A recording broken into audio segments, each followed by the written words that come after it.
Onların da söyleyecekleri var.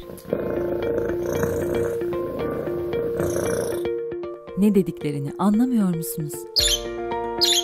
Aslında söylemleri ortak ve çok basit. Görmezden gelme. Kapının önünden bir kap su ve mamayı eksik etme. Ve sev. Çok sev. Daha çok sev. Dünyayı paylaştığımız sessiz dostlarımızın ve onlara ses olmak isteyen tüm iyi insanların 4 Ekim Hayvanları Koruma Günü kutlu olsun.